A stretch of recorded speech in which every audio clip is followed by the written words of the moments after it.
जय हिंद दोस्तों। इस वीडियो में मैं आपको सिखाने वाला हूं कि एचसीएफ कैसे निकाला जाता है। दोस्तों इस वीडियो में आपको एचसीएफ निकालने का सबसे आसान तरीका बताने वाला हूं, जिससे आप आसानी से 2 मिनट में किसी भी संख्या का एचसीएफ निकाल सकते हो। सबसे पहले हम समझेंगे कि एचसीएफ क्या होता है। एचसीएफ का मतलब होता है हाईएस्ट कॉमन फैक्टर, वह बड़ी से बड़ी संख्या जो आपकी ए और बी जो धनात्मक पूर्णांक दे रखे हैं, जैसे आपका 40 और 48 में पूर्ण रूप से भाग चला जाए, वो सबसे बड़ी से बड़ी संख्या कौन सी है जिसमें आपका 40 और 48 में दोनों संख्याओं में भाग चला जाए, वो होता है क्या बोलते हैं, उसे अपन एचसीएफ बोलते हैं। हाईएस्ट कॉमन फैक्टर हिंदी में बोला जाता है महत्तम समापवर्तक। तो महत्तम समापवर्तक हम इसमें वीडियो में निकालने वाले एक ट्रिक से, ऐसी ट्रिक है जिससे आप आसानी से कैसा भी महत्तम समापवर्तक हो, कितनी भी संख्या हो, उनका आसानी से आप क्या निकाल सकते हो, महत्तम समापवर्तक निकाल सकते हो। तो आइए हम स्टार्ट करते हैं। सबसे पहले क्या है, 40 और 48। तो आप का नियम क्या था कि अलग अलग निकाला जाता है, 40 और 48। महत्तम समापवर्तक कैसे निकल जाता है, 40 का अलग निकाल के 48 का अलग निकाल के उनका अभाज्य गुणन निकाल कर जो उनमें उभयनिष्ठ होता है उन संख्याओं का गुणा कर लेते हैं, तो वो क्या होता है, आपका एचसीएफ होता था। लेकिन यहाँ पे आपको क्या करना है, दोनों को साथ में रखना है। ठीक है दोस्तों, दोनों को साथ में ले लीजिए। अब आपको प्राइम फैक्टर विधि से करना है। कौन सी, अभाज्य गुणनखंड विधि से। प्राइम फैक्टर कौन कौन से आपका, 2, 3, 5, 7। तो स्टार्टिंग किससे करना है, आपको 2 से। इनके अलावा और किसी संख्याओं से भाग नहीं देना है, यहाँ पे आपको इन्हीं संख्याओं से लेना है, अन्यथा आपका गलत हो सकता है। तो सबसे छोटी संख्या से लेंगे अपन 2 से। 2 से क्यों लेना है, क्योंकि यहाँ पे दोनों क्या है, सम संख्याएं हैं। तो 2 से अपन करेंगे तो आपका कितना जाएगा, 2 का 40 में भाग देंगे, जो भागफल आएगा वो यहाँ लिखेंगे। तो 2 का 40 में देंगे, कितना जाएगा आपका, 2 दूनी 4 और 0 ऐसा का ऐसा ही। आप 48 में देंगे, कितना आपका, 2 दूनी 4 और 2 चुके 8। ठीक है दोस्तों। अब वापिस क्या है आपका, 20 और 24। अब 20 और 24 में भी आपकी दोनों सम संख्याएं किससे करेंगे, 2 से करेंगे। 2 से करेंगे, कितना जाएगा, यहाँ पे आ जाएगा 10 और यहाँ पे कितना जाएगा आपका 12। अब वापिस किससे करना है, आपको 2 से करना है। 2 पंजे 10 और 2 छंगे 12। अब दोस्तों यहाँ पे ध्यान समझना कि ऐसी संख्या आ गई 5 और 6, जिन इन दोनों संख्याओं में किसी भी संख्या का भाग नहीं जाता है। दोस्तों 5 और 6 कौन सी संख्या आ गई, सह अभाज्य संख्या आ गई है। 5 और 6 में किसी भी संख्या का भाग नहीं जाता है, सिर्फ और सिर्फ 1 के अलावा। ठीक है दोस्तों। तो अब ऐसी संख्या आ जाए तो यहीं पे छोड़ देना इस सवाल को। तो इनका एचसीएफ क्या हो जाएगा आपका, 2 गुणित 2 गुणित 2। तो इनका एचसीएफ क्या आ चुका आपका, एचसीएफ बराबर 2 गुणा 2 गुणित 2। तो कितना आ जाएगा आपका, 2 दूनी 4, 4 दूनी 8। तो 40 और 48 में भाग जाने वाली सबसे बड़ी संख्या, इन दोनों संख्याओं में भाग जाने वाली सबसे बड़ी संख्या क्या है, आपकी 8 है। वैसे आपका 2 का भी चला जाता है 40 और 48 में, 4 का भी चला जाता है और 8 का भी चला जाता है, लेकिन 8 सबसे बड़ी संख्या है, तो उसे को क्या बोलते हैं अपन, हाईएस्ट कॉमन फैक्टर। इन दोनों में उभयनिष्ठ जो गुणनखंड है वो क्या है, आपका 8 है, सबसे बड़ा। तो समझ गए होंगे आपकी, जब तक करना है आपको, जब तक जितनी भी संख्या दे रखी है उनमें सब में भाग ना जाए तब तक। जैसे 10 और 12 में 2 का भाग जा रहा है, 20 और 24 में 2 का जा रहा था, 40 और 48 में 2 का जा रहा था, तो अपन ने तब तक किया। अब 5 और 6 आ गया, 5 और 6 में ऐसी कोई सी संख्या नहीं है जिन इन दोनों संख्याओं में भाग चला जाए, तो अपने को वहीं छोड़ देना है। और वही क्या रहेगा, बाकी जो बच रहे हैं उनका गुणनखंड लिख लेंगे अपन, उनका गुणा कर लेंगे, वही क्या रहेगा, आपका एचसीएफ रहेगा। अब आप ये समझ रहे होंगे कि ये गलत भी हो सकता है, कैसे कर सकते हैं अपन, तो देखना मैं आपको बताता हूँ। जैसे आप 40 का अलग निकालेंगे और 48 का अलग निकालेंगे। ठीक है दोस्तों। अब मैं उस विधि से भी बता देता हूँ आपको। 40 का अपन 2 से करेंगे, कितना जाएगा आपका 20। वापिस 20 में अपन 2 से करेंगे, कितना जाएगा आपका 10। 10 में अपन 2 से करेंगे, कितना जाएगा आपका 5। और फिर 5 का में किससे करेंगे, 5 से करेंगे तो 1 आ जाएगा। तो आपका यहाँ पे 40 के क्या है, 2 गुणा 2 गुणा 2 गुणित 5। 40 का क्या है, 2 गुणित 2 गुणित 2 गुणित 5। अब इसके बाद आपको क्या है, 48। अब 48 का करेंगे अपन दोस्तों, 2 से करेंगे, कितना जाएगा आपका 24। फिर 2 से करेंगे, कितना जाएगा आपका 12। फिर 2 से करेंगे, कितना जाएगा 6। फिर 2 से करेंगे, कितना जाएगा 3। और फिर 3 से करेंगे, कितना जाएगा आपका 1। तो यहाँ पे आपका 48 का क्या है दोस्तों, 2 गुणित 2 गुणित 2 गुणित 2 गुणित 3।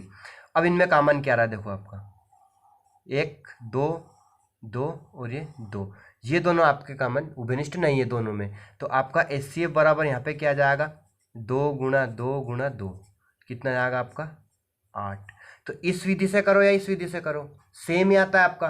तो सरल और जल्दी समय बचता है आपका किसमें, इस विधि में। तो आप अभाज्य गुणनखंड विधि से कर सकते हो, इस प्रकार से आपका सेम आएगा, कोई गलत नहीं बता सकता है। अब जैसे कि आपका दूसरा सवाल है कि 90, 108 और 198 का आपको एचसीएफ निकालना है, तो अपन इनका कर लेंगे 90, 108 और 198 का। अब इन तीनों को साथ में लीजिए। अब यहाँ पे आपकी क्या है, प्राइम फैक्टर्स लेना है, 2 सम संख्या है तीनों, तो अपन किससे करेंगे, 2 से करेंगे। 2 से करेंगे तो 45 में कितना जाएगा आपका, सॉरी 90 में करेंगे तो 45 आ जाएगा। 45 दून कितना होता है आपका 90। उसके बाद 108 में करेंगे तो 2 पंजे 10 और 2 चूके 8। 198 में करेंगे तो 1 में जाता है 19, तो दूनम 18 बचे 1 होगा 98, सॉरी 18, तो फिर दूनम 98, तो ये कितना बच गया 99। अब दोस्तों आपका इसमें 45, 54 और 99 इनमें 3 से करना है, 2 से नहीं जाएगा क्योंकि यहाँ पे 45 और 99 क्या विषम संख्या हो चुकी है। तो अब 2 से नहीं करना है, अब किससे करना है, आपको 3 से करना है। 3 से 45 में करेंगे कितना जाएगा, तीनों संख्याओं में भाग देना चाहिए, ऐसी संख्या से ही करना है, इसमें जरूरी नहीं आप 2 से कीजिए, किसी से कर सकते हो। 3 से करेंगे तो कितना जाएगा आपका, 3 एकम 3 और 3 पचे 15। इस 54 में करेंगे आपका कितना जाएगा, 3 एकम 3 और बचे 2 हो गए 24, 3 अट्ठे 24। अपन 99 में करेंगे 3 तिया 9 और 3 तिया 9। अब इन तीनों संख्याओं में भाग जाने वाली संख्या कौन सी आपकी, 15, 18 और 33, 3 है, तो वापिस अपन कैसे करेंगे 3 से। 3 पच 15, 3 छंग 18 और 3 एकम 3 और 3 एकम 3। अब यहाँ पे 5 और 11, अब ये दोनों अभाज्य संख्या है, इन दोनों संख्याओं में सिर्फ 5 का भाग जाएगा और 1 का भाग जाएगा। 11 में भी आपका 5 का भाग जाएगा और 1 का भाग जाएगा। 6 आपकी अभाज्य संख्या, लेकिन इन तीनों में संख्याओं में भाग जाने वाली कौन सी संख्या नहीं बची है। तो 90, 108 और 198 का एचसीएफ आप डायरेक्ट लिख सकते हो, क्या आएगा 2 गुणित 3 गुणित 3, तो इनका क्या जाएगा 2 तिया 6 और 6 तिया 18, तो इनका एचसीएफ क्या आ चुका है आपका दोस्तों 18 आ चुका है। तो बहुत ही सरल ट्रिक है, बहुत ही आसान तरीके से आप इस प्रकार से आसानी से संख्याओं का एचसीएफ निकाल सकते हो। अगला सवाल है आपका 36, 48, 54 और 90, तो इनका निकाल लेंगे अपन कैसे, 36, 48, 54 और 90। ध्यान रखना आपको चारों संख्याओं में भाग जाने वाली संख्या से ही करना है। आपका यहाँ पे सब में सम संख्या है, तो किससे करना है 2 से। 2 से 36 में करेंगे कितना जाएगा आपका 18। 2 से 48 में करेंगे कितना जाएगा आपका 24। 54 में करेंगे 2 एकम 2 और 2 से 14। ठीक है दोस्तों, 2 एकम 2, सॉरी 2 बचा, 2 एकम 2, 2 दूनी 4 और 2 से 14। उसका 90 में करेंगे कितना जाएगा आपका 45 आ जाएगा। ठीक है दोस्तों, अब अपने को किससे करना है, देखो सम संख्याएं भी और यहाँ विषम संख्या आ गई, लेकिन आपको ऐसी संख्या लेना है जिसमें इन चारों संख्याओं में भाग जाए। तो इन चारों संख्याओं में भाग जाए, देखो 18, 24, 27 और 45, इनमें 3 से भाग चला जाता है, तो अपन किससे करेंगे 3 से। 3 18, 3 8 24, 27 में 3 27, 45 में करेंगे क्या जाएगा आपका 3 एकम 3, 3 5 15। अब 6, 8, 9 और 15, 6, 9 और 15 में तो आपका 3 का भाग चला जाता है, लेकिन 8 में नहीं जाता है। 8 में 2 का भाग चला जाता है, लेकिन 6, 9 और 15 में आपका 2 का भाग नहीं जाता है। तो इन चारों संख्याओं में भाग जाने वाली कोई सी संख्या अब नहीं है, तो अपन क्या कर देंगे यहीं पे छोड़ देंगे, इन दोनों का एचसीएफ लिख देंगे। तो इनका एचसीएफ क्या जाएगा दोस्तों, 2 गुणा 3 कितना जाएगा 2 तिया 6। समझ गए होंगे आपकी एचसीएफ कैसे निकालना, बहुत ही आसान ट्रिक है। लास्ट क्वेश्चन आपको मोस्ट इंपोर्टेंट है, जो आपको जरूर देखकर जाना है। जैसे कि आपका अगला है कि 49, 52 और 45।